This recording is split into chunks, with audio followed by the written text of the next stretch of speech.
think the first idea for the film was born around 2010 when I was living in London and I found in the library of a museum of the history of medicine some prints and cartoons which were quite popular around the 18th and 19th century.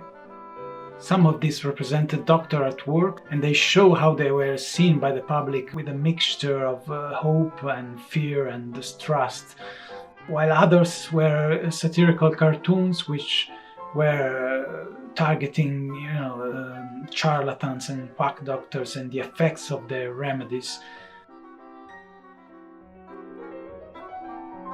In particular, I was struck by some that were representing disease in a symbolic form, as they were fantastic beasts or creatures that were attacking or oppressing the human being. That was the first germ for the story. Sometime later, we were contacted by a small French production that had seen one of our short films and asked if we had any ideas for a new project to pitch. So we began to develop a few subjects, including one about the story of an imaginary traveling doctor and his assistant in 18th century Europe.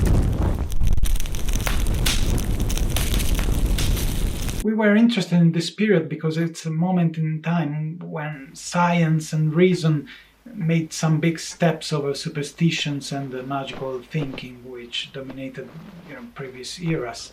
And nonetheless, the healing of the human body was still a territory rather mysterious and unpredictable. Its malfunctioning was a matter which was quite difficult to grasp and to understand completely.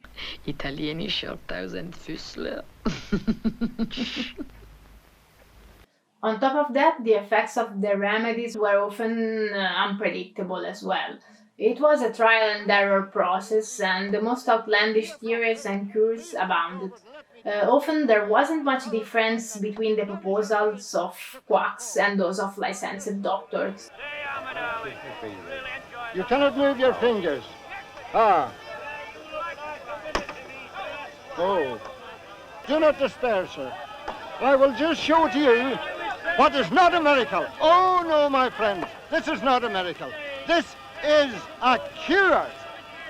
I think it was for all this reason that we wanted to use a tone which was close to the spirit of the British poets of nonsense like Edward Lear, Mervyn Peake or Lewis Carroll, and trying to re-elaborate all this amalgamation of fears, theories and attempts to understand the human body in a form which was absurd and surreal, with a vein which was probably also a little bit childish as well.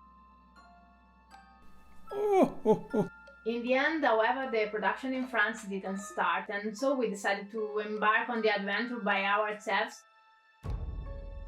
Even though we knew it would have meant working on it for years, only in the free time from work and only during those times we could get together, since we lived in two different countries.